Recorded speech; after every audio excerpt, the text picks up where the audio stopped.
참 예수님. 오늘은 전라박 교우들이 아침 일찍 저 먼 곳에서 이것까지 오셨습니다.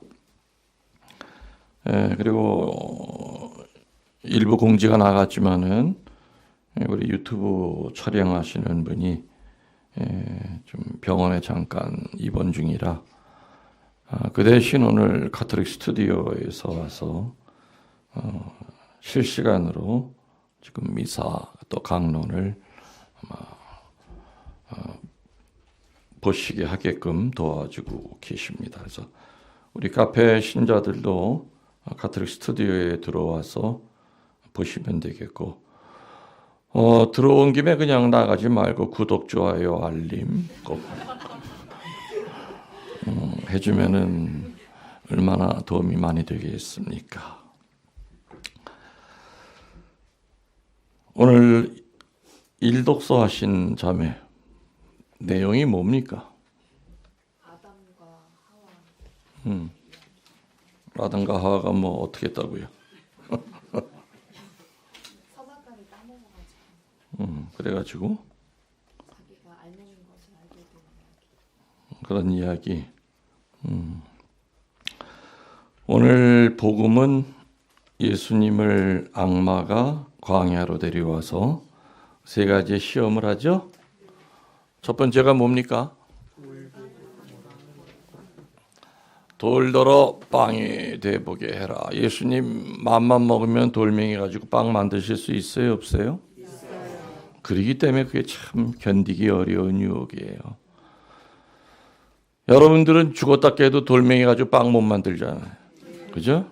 그 얘기는 뭐냐면 마귀가 유혹할 때 언감생심 꿈도 꿔보지 못할 것 가지고는 유혹 안 해요. 너 눈 한 번만 질끈 감어. 그럼 그거 네 거 되는 거야.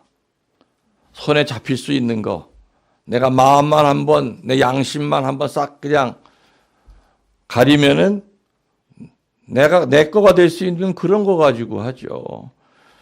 그래서 이 빵의 유혹은 되게 원초적인 유혹이죠.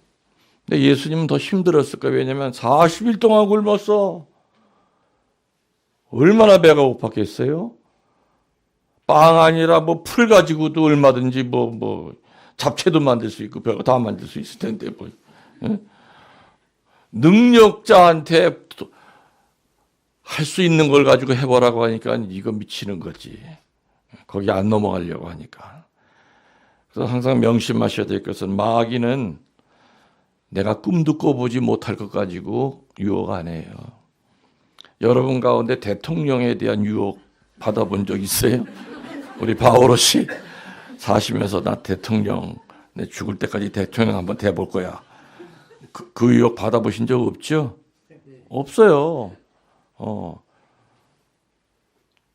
내가 조금만 눈만 돌리고 양심만 한번 딱 가리면 저 정도면 저거 내가 할 수 있는 건데 이런 거 가지고 유혹을 해요. 원초적인 거죠.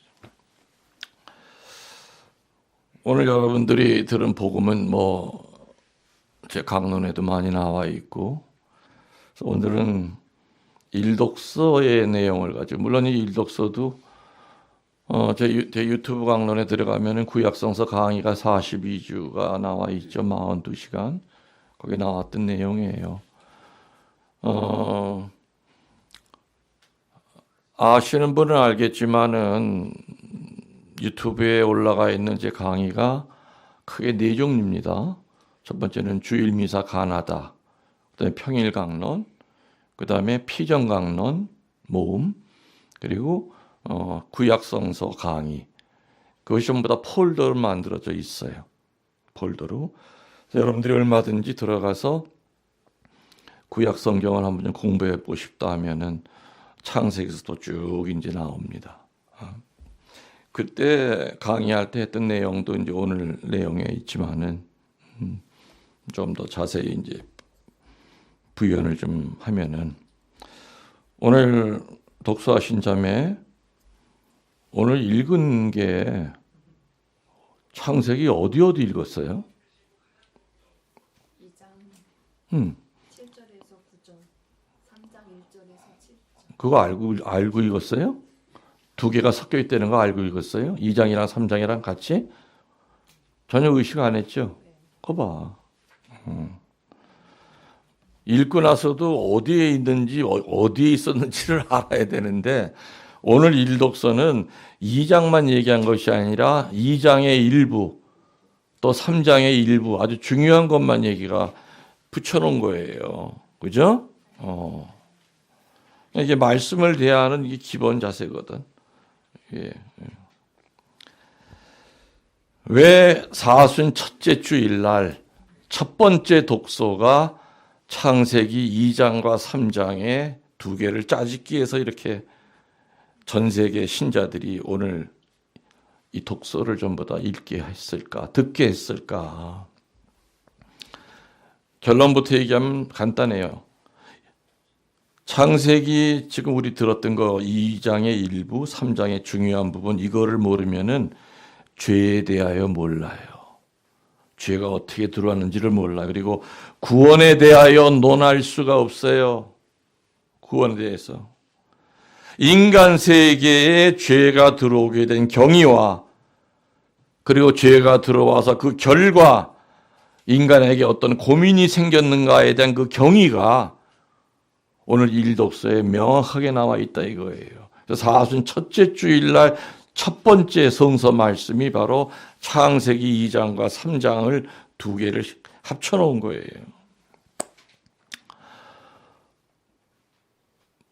야훼 하느님께서 아름다운 동산을 만들어 놓으시고 거기에 딱 두 가지 손대서는 안 될 나무 두 가지를 이렇게 심어놨죠. 금지해놨어요. 첫 번째가 뭐예요? 선악과랑 또 하나는 생명의 나무. 근데 많은 교우들이 놀랍게 물어보면 생명의 나무에 대해서는 몰라요. 그 얘기 뭐냐? 성서를 안 읽었다는 얘기예요. 그냥 선악과 금단의 열매 그것만 주워 들은 거지. 그 동산에 무슨 예수님이 이렇게 심어놓은 중요한 나무 두 개가 뭡니까 물어보면 선악과예요. 그건 95%가 얘기를 해. 근데 생명의 나무 그런 게 있었나? 오늘 읽었잖아요. 나왔어요, 안 나왔어요? 에? 뒤에 나오지.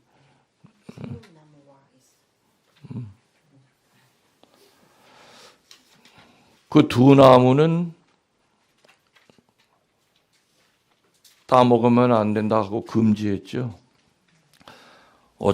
내가 그저께부터 강론 준비를 하면서 깜짝 놀랐어. 금했단 말이에요. 그래서 한문으로 내가 금했단 말이에요. 한문으로 금할 금자를 이렇게 써 내려가다가 그거를 분해하면서 깜짝 놀랐어. 금지할 금자가 맨 위에가 나무가 두 개가 있어요. 그리고 그 밑에가 가르킬 시자가 있어. 나무 두 개를 가리키는 게 금지할 금자야. 그럼 나무 두 개가 이게 뭐야? 이게 바로 선악과와 생명의 나무 아닌가? 뭐 이게 어떻게 우연인지는 모르지만 이 한문이 이거랑 이게 맞아 들어가는 게. 근데 막 소름이 쫙 끼쳤어요. 금지할 금자가 선악과와 생명의 나무를 이렇게 가리키는 거구나. 가리킬 시자란 말이야. 그 밑에 변이에요. 그죠? 나무 목자 두 개에다가. 그럼 그게 금지할 금자가 돼버린단 말이에요. 신기하지 않습니까? 그 한문이? 근데 그런 게 꽤 많아요. 거룩할 성자는 뭐예요? 귀자의 입구자의 왕자예요. 그죠? 귀와 입을 다스리면 왕이 되는데 그 왕자는 뭐로 연결이 돼요? 일획이 하늘이고 삼획이 땅인데 중간에가 십자가로 연결이 돼요. 귀와 입을 다스리면서 하늘과 땅 사이를 내 십자가로 연결하고 사는 게 거룩한 성인이에요. 박수 한번 쳐봐요. 이렇게 재미있게 한문 풀이하는 사람이 어디 있어? 말 되죠? 그러니까 귀와 입을 다스리면 성인이야. 그래서 그거 십자가를 지고 가면은 하늘과 땅을 이어주는 게 십자가란 말이에요. 오늘 독서에 보면은 아담과 하와는 선악과를 따먹음으로써 생명나무까지의 그 길까지 끊겨요. 오늘 나오지는 않지만 집에 가서 읽어보세요. 선악과를 따먹고 나니까 하느님이 열이 팍 받쳤어. 그래서 생명나무까지 저것들이 건드리겠구나 싶어서 거기다가 불칼을 만들어서 불이 돌게 만들었어. 그래서 생명나무까지는 가지도 못하게. 그래서 선악과 따먹으면 생명나무까지 그 길까지 끊어져 버린 거예요. 그럼 하와는 왜 선악과 따먹지 말라는 그 말씀을 어겼을까요? 뱀의 유혹 때문에. 뱀의 유혹은 너무나 교묘하고 빈틈이 없어요. 그래서 이 뱀이랑 머리 싸움은 100번 해봐야 100패야. 뱀을 이기는 거는 거룩한 뿐이지 뱀과 지능 싸움을 하든지 IQ 싸움을 하면은 뱀은 천치 바보가 IQ가 350이래. 믿거나 말거나 정말. 근데 우리는 130만 넘어도 천재 소리 듣잖아요. 머리 좋다. 이 130은 이거는 그냥 이 마귀 세계에서는 이거 인간도 아니야. 이거는 마귀도 아니야. 제일 들떨어진 게 350이래니 뭐 말 다 했지. 뱀은 그만큼 교묘하고 빈틈없이 유혹을 해요. 뭐라고 유혹을 합니까? 니들이 그거 먹으면 결코 죽지 않을 거야. 그거 먹으면 눈이 밝아져서 하느님과 같이 되어 선과 악을 알게 될 뿐이다. 자, 여기에서 뱀의 기가 막힌 이 지능이 나와요. 그거 먹으라는 말은, 먹으라고 하는 말은 한마디도 안 해요. 요거 먹으면 요렇게 결과가 이루어질 거다만 얘기했지, 이거 먹어. 안 해. 뱀도 나중에 빠져나갈 자기 구실을 다 갖고 있는 거예요. 나 먹으란 얘기 안 했어요? 이거 먹으면 이렇게 밝아진다고 내가 뭐 틀린 말 했어요, 내가? 그러니까는 교묘하고 빈틈이 없는 거예요. 뱀의 유혹은. 우리 주변에는 유혹이 넘쳐 흐르고 있습니다. 그리고 또 살면서 그 유혹에 넘어가지 않은 인간이 어디 있겠었습니까? 그죠? 있죠. 오늘 일독서에 나오는 이 인간 타락의 이야기 속에서 우리는 두 가지의 이해 못할 불가사의한 질문을 던지게 돼요. 첫 번째, 하느님은 어찌해서 먹어서는 안 되는 나무를 그곳에 두셨는가? 이게 첫 번째 질문이. 두 번째, 그럼 이 금단의 열매인 선악과는 도대체 누가 먹는 것인가? 내가 두 번째 답부터 먼저 알려드릴게요. 내 생각에 이 선악과는 하느님 전용 과실일 것 같아요. 선악과 먹지 말라고 그랬잖아요. 내 거니까. 하느님 쪽에서 볼 때. 이건 내가 먹는 거니까 거기 손대지 말어. 내가 먹으려고 따로 키우는 거야. 성경에 어디에도 선악과를 먹는 주체에 대해서는 나온 적이 없어요. 그러니까 나는 그냥 내 생각에 이 선악과는 하느님만 드시는 전용 과일이었나 보다. 그럼 첫 번째 질문이 뭐라고 그랬죠? 어찌해서 먹어서는 안 되는 나무를 그곳에 두셨을까? 그래서 사람의 애간장을 태우게 만들었을까? 먹음직한 나무를 동산 한가운데 심어놓고 이것만큼은 먹지 말라는 그 말씀, 이거 너무 심한 거 아니야? 그렇게 위험한 나무를 무엇 때문에 아담과 하와가 그 눈으로 보는 그 동산 한 군데 세워놨냐 이거예요. 차라리 인간을 만들 때 100% 순종하는 마음을 주셨다면 아담과 하와가 먹었을까요? 안 먹었을까요? 안 먹었죠. 100% 순종하는 마음 주면은 안 먹었어요. 그렇지만 하느님은 뭘 줬습니까? 자유의지를 가진 자로서의 인간을 만드셨죠. 개, 돼지처럼 끌려다니는 자유의지가 없는 그런 가축을 만든 것이 아니라 당신의 모상을 닮은 자유의지를 가진 자로서의 인간을 만드셨어요. 인간을 틀에 끼워 놓은 것 같이 하등의 자유가 없는 본능만이 존재하는 것으로 만들어 놓았다면은 확실히 문제는 발생하지 않았을 거예요. 맞죠? 하느님 쪽에서도 훨씬 편하셨을 거예요. 근데 자유의지를 줬거든. 그렇지만은 자유의지가 없는 쪽이 좋았었을 것이라고 생각하는 사람 한번 손 들어보세요. 없잖아. 그죠? 자유의지가 없었으면 더 좋았을 거라고 생각하는 사람 없어요.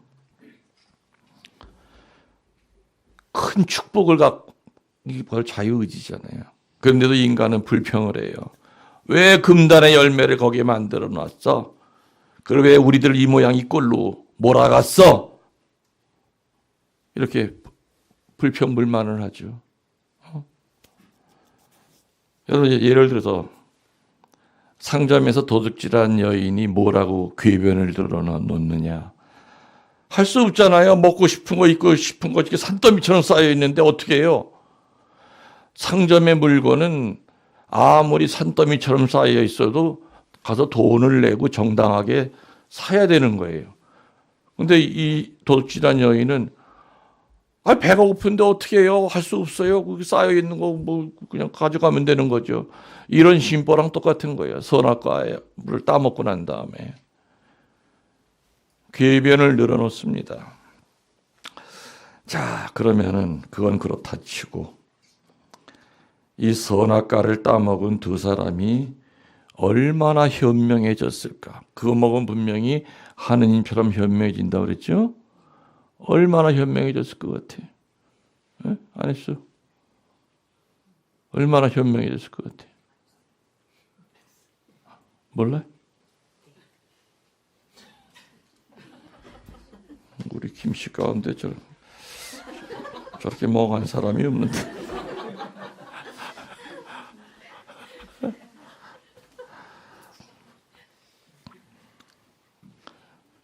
두 사람이 선악과를 먹고 제일 처음 깨달은 것이 뭐냐? 빨가벗고 있는 것을 깨달은 거예요. 맞죠? 벗고 있는 걸 안 거야. 그래서 어떻게 해요? 창피하니까 무화과 나무 잎으로 엮어서 치마를 만들어서 허리 밑에를 가렸잖아. 저는 그때 처음에 요 대목을 읽으면서 이때가 바로 바느질의 기원이구나 이게. 이때 인류 최초의 바느질이 이루어졌구나. 이렇게 단순하게만 생각을 했어. 치마 막 만들었잖아, 그죠? 뭐 나무뜨기를 이렇게 꽂아서 하든 만들었어.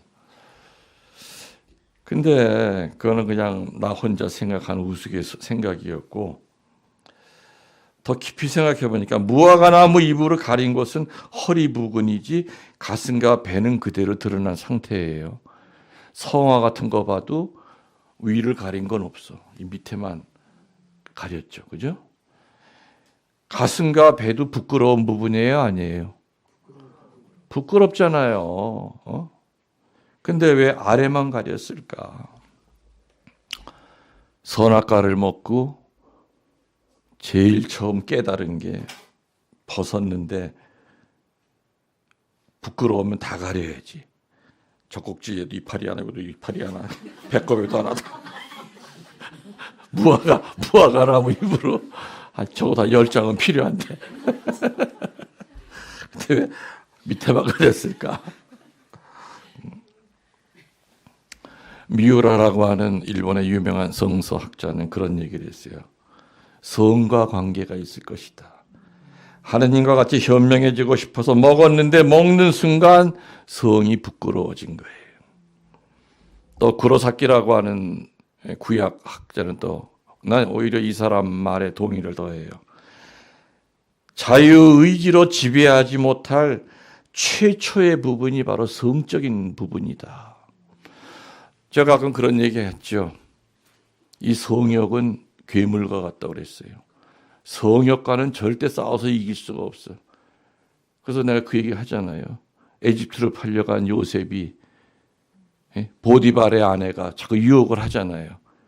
처음에는 싫습니다 하고 의사를 밝혔어. 그래도 보디발의 아내는 요셉을 계속 유혹을 해요. 그래서 두 번째 방법은 뭐냐? 거리를 뒀어요. 촛불에 가까이 하면 할수록 손이 탈 확률이 커지죠. 그죠? 나를 유혹하는 자를 조금 내가 가까이 가면 갈수록 더 유혹에 빠질 수밖에 없어. 그래서 요셉은 집사였기 때문에 하루에 한 번씩 마님을 만나서 보고를 해야 되는데 일부러 아랫사람을 들여보냈어요. 그런데도 이 여자는 포기하지 않았죠.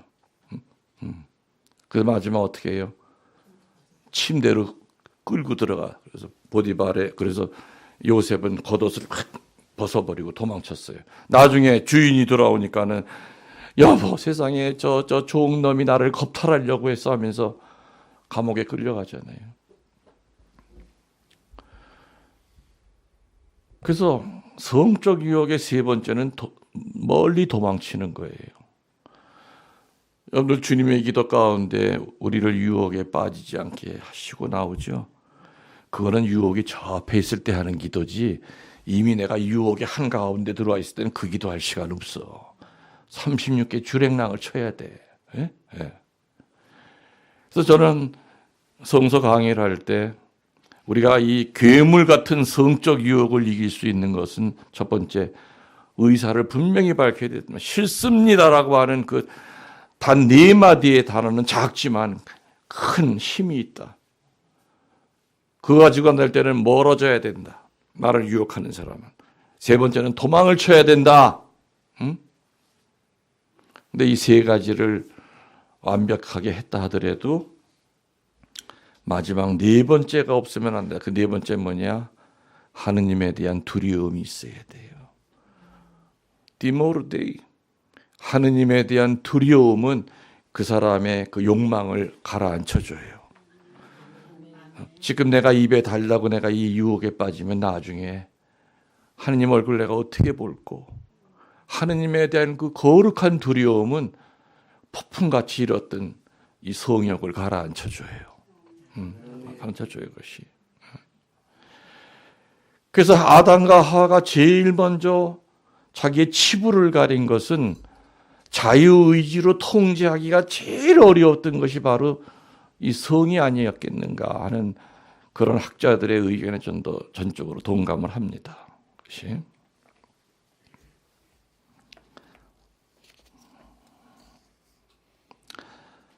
선악과를 먹고 난 다음에 아담과 하와는 연약하기 이를 띄었고 흉한 자기의 모습을 발견했던 거예요.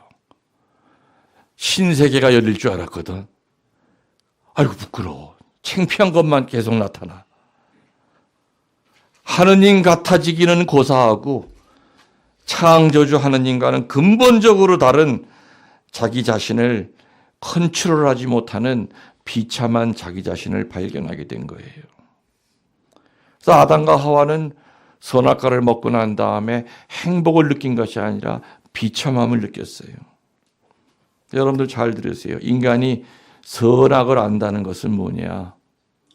선을 알아도 선을 행할 수가 없고 악을 알아도 악을 버리지 못하는 거예요.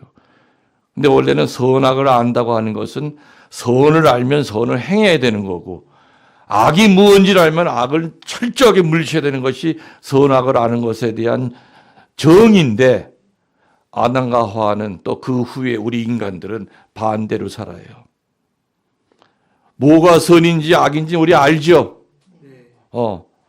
그러면 선은 취해야 되고 악은 멀리해야 되는데 나도 모르게 선은 멀리하고 악을 취하고 있는 내 비참한 나 자신을 발견할 때가 많아요. 동의하십니까? 우리들의 이 수치스러운 모습은 비록 옷을 겹겹이 끼워 입어도 하느님 앞에서는 절대 가릴 수가 없는 거죠. 자, 이렇게 아무튼 비참함을 깨달았어. 이거 먹으면은 뭐가 신세계가 열리고 하느님과 똑같아지는 줄 알았더니 이거 웬 거냐? 창피하고 부끄럽고 이거 어떡하지? 이거 어떻게 이걸 주워 담을 수도 없고 이제는 옛날로 돌아갈 수도 없었어요. 그때 하느님이 동산을 거느리시는 산보하시는 소리를 들어요. 그죠?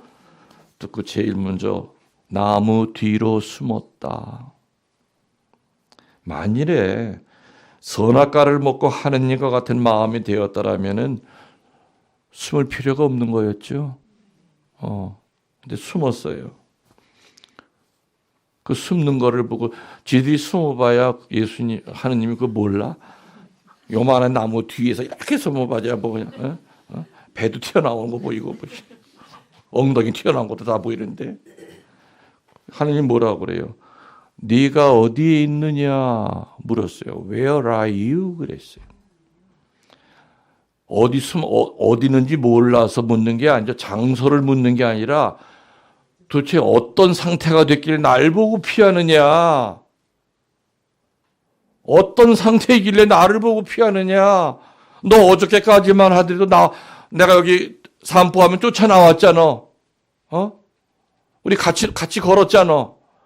왜 근데 하루 사이에 이렇게 왜 숨는 거야, 니네 둘이? 아담이 뭐라고 그래요? 내가 벗어서 두려워서 숨었습니다. 그랬어요. 이게 바로 인류 최초의 거짓말이에요. 벗어서 부끄러운 건 사실이지만 그들이 숨은 건 뭐예요? 금단의 열매를 먹었기 때문에 그래요. 금단의 열매를 먹었다는 얘기는 안 해요. 인류 최초의 거짓말을 해요. 아담이. 그들은 이렇게 대답해야 했습니다. 우리들이 금단의 열매를 먹었기에 숨었습니다. 하느님같이 되고 싶은 엉뚱한 생각으로 먹었습니다. 저희를 용서해 주십시오. 이렇게 나갔어야지. 이렇게 나갔어야지. 근데 이 둘은 성서 어디를 찾아봐도 사죄하는 말은 눈꽃만큼도 없어요. 끝까지 핑계를 대요.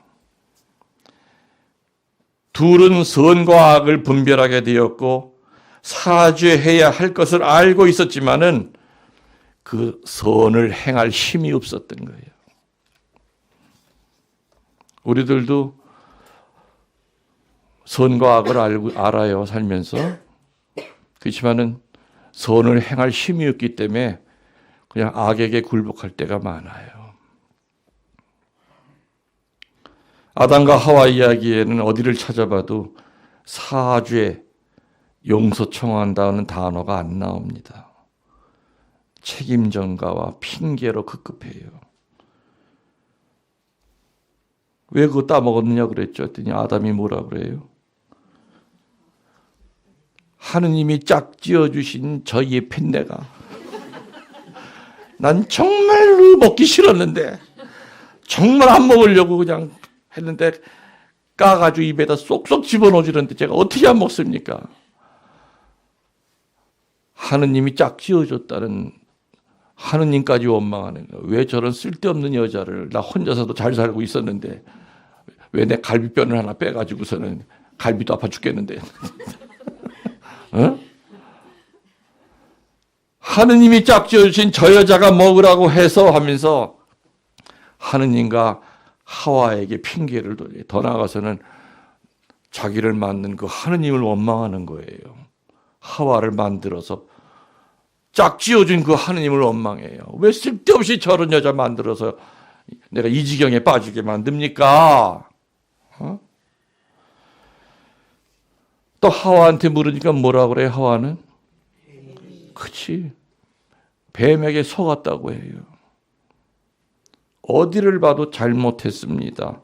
용서해 주십시오. 이 단 두 줄의 말을 못해요. 긴 말도 아니에요. 그죠? 하느님이 이미 다 알고 계셨어. 하느님이 듣고 싶었던 얘기는 딱 두 줄. 잘못했습니다. 용서해 주십시오. 근데 우리 살면서 이렇게 쉬운 말을 못하고 살 때 많죠. 그죠? 맨날 후회하고 자존심 때문에 못하고 잘못한 게 없는 것 같은 생각이 들 때도 있고 내가 이걸 해야 되나? 그때 당시에 두 사람이 무릎 꿇고 엎드려서 하느님 앞에 사죄를 하였다면 어떻게 되었을까? 분명 하느님은 용서해 주셨을 거예요. 맞죠? 그러나 두 사람은 회개치 않았기 때문에 용서 안 하신 겁니다. 하느님은 거룩하신 분입니다. 이 거룩함과 죄악은 물과 기름처럼 합칠 수가 없어요. 그래서 저는 2장, 3장을 읽어보면서 내린 결론은 뭐냐. 아담과 하와가 용서를 청하지 않은 그것이 인간이 지은 죄의 깊은 뿌리라는 거예요. 우리 살면서 죄 지을 수 있어요. 그죠? 불완전하기 때문에. 근데 우리 첫 조상 아담과 하와가 용서 안 청했잖아요. 하느님 앞에. 그 짓거리를 계속해서 하고 살아요. 관계성들이 다 깨져버리는 거예요. 신앙은 관계성이에요. 하느님과 나와의 관계. 또 이웃과 나와의 관계. 나와 내 자신과의 관계. 이 셋 중에 어느 거 하나라도 깨지면 두 개는 다 같이 깨져버려요. 이해되시죠? 내가 나를 사랑하지 못하는 이 불편한 관계 속에서 내가 이웃을 사랑할 수 있어? 말도 안 돼. 하느님 못 사랑해요. 하느님과 나와의 관계, 이웃과 나와의 관계, 나와 내 자신과의 관계. 이건 늘 우리들이 점검해야 될 거예요. 이 관계성이 깨지게 하는 이 못과 같은 그 뾰족한 존재가 뭐냐? 회개치 못하는 거예요. 하느님의 자비를 못 청하는 거예요. 여러분들 2000년도 초에 The Passion of Christ라고 하는 전 세계 사람들을 회개시킨 영화가 있었어요. 여러분들 사순시기 동안 한번 넷플릭스에도 있고 다 있으니까 한번 다시 한번 보면서 그때를 한번 상기시켜 보세요. 그때 주인공으로 나왔던 짐 카비네라고 하는 그 배우가 가톨릭 신자지만은 그 사람은 그 영화를 찍으면서 벼락도 맞고 어깨도 탈골이 되고 그리고 심장 수술도 했대요. 그냥 그래서 그냥 그걸 그대로 다 찍은 거야. 그리고 십자가 지고 넘어질 때 누가 받쳐주기로 돼 있는데 그걸 제대로 못 받쳐가지고 그냥 머리가 통째로 그냥 돌 위에 찢어가지고 폐에 물이 차는 폐렴도 걸리고 정말 예수님이 겟세마니에서 당했던 그 고통을 그대로 겪은 거예요. 그리고 실제로 채찍질 당할 때 뒤에다가 이제 나무떼기 같은 거를 이렇게 댔대요. 근데 나무가 부서지면서 실제로 그 쇠가 박혀서 30cm가 등이 찢어졌대. 그래도 멜 깁슨은 그대로 촬영을 시켰대. 그리고 본인 자신도 지금 치료하고 싶지 않다. 그냥 그대로. 사람들이 자기를 통해서 예수님을 보기를 원했대요. 그 후에 그 사람은 전 세계로 다니면서 간증을 하러 다녀요. 간증을 하러 다녀요. 유튜브에도 찾아보면 그 사람 간증하는 내용이 나와요.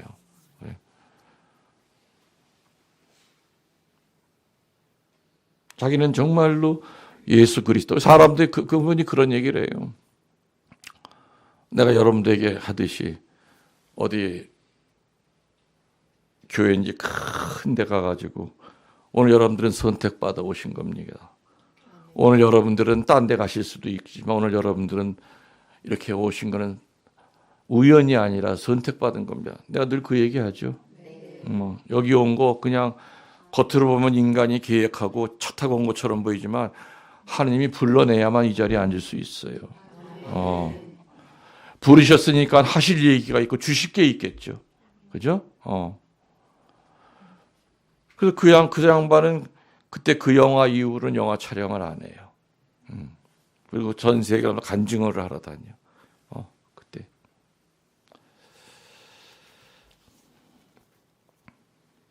잘못했습니다. 용서해 주십시오. 참. 분명히 용서해 주셨을 터인데 우리는 일상생활에서 사죄하는 일이 지극히 드뭅니다. 하느님에 대해서도 물론이니와 인간들에게도 용서 비는 일이 지극히 드뭅니다. 자신의 가오를 깨닫지 못해서가 아니라 깨달아도 용서를 구할 힘이 없는 겁니다. 당연히 사과해야 한다고 알고 있으면서도 사과할 힘이 없는 겁니다. 그 힘은 성령께서 주시죠. 그래서 우리는 내 양심에서는 이렇게 하라고 할 때 내가 힘이 없어. 그거 도와주는 건 성령이야. 성령께 도움을 청해야 돼. 주님, 성령님 도와주십시오. 오늘 강론을 요약을 하면은 4가지입니다. 첫 번째, 하느님같이 현명해지고 싶다고 하는 그 오만, 이게 바로 우상숭배라는 거죠. 내가 늘 뭐라고 그래요? 우상숭배 개념이 뭐냐? 하느님보다 윗자리에 있는 건 다 우상숭배다. 때론 그게 자식일 수도 있고, 아픈 내 몸뚱아리일 수도 있고, 돈일 수도 있고, 내 취미생활일 수도 있고, 하루 종일 자식 걱정을 했지만 하루 종일 하느님 생각은 단 1분도 한 적이 없이 하루를 보낼 때가 얼마나 많아요. 묵주 기도할 때도 뇌에서 상태에 빠져가지고 그냥 일단 뇌에서 상태에 빠져서 하는 거예요. 머릿속은 딴 데 돌아다니고 뭐 이거 자동이지 뭐 오토매틱으로 돌아. 응?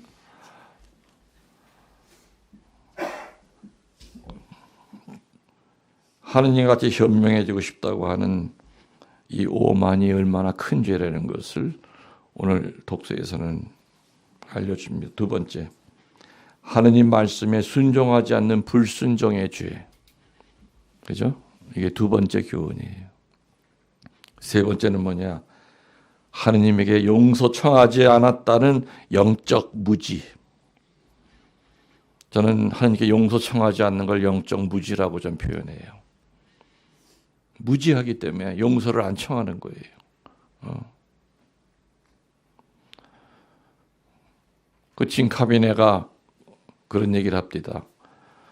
거기 앉은 사람 봐. 여러분 가운데는 낙태한 사람도 있을 겁니다. 여러분 가운데는 간음한 사람도 있을 겁니다. 여러분 가운데는 살인자도 있을 겁니다. 여러분 낙태하고 난 다음에 위로받으려고 친구한테 얘기하러 갑니다. 하느님이 여러분 친구보다 못하다는, 하느님의 자비가 친구의 자비보다 못하다는 얘기입니까? 너무너무 그냥 눈빛이 달라져 있어, 그 양반은.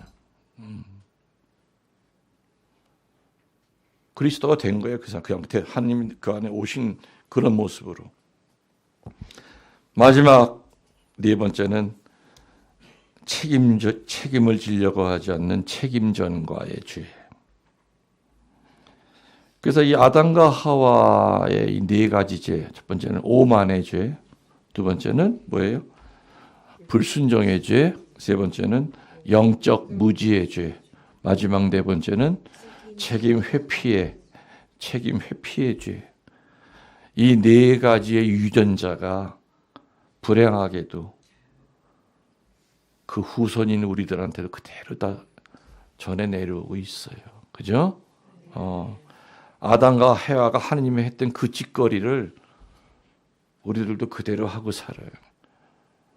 동산에서 너 어딨냐 했을 때 어디 있는지 몰라서 그 얘기한 거예요.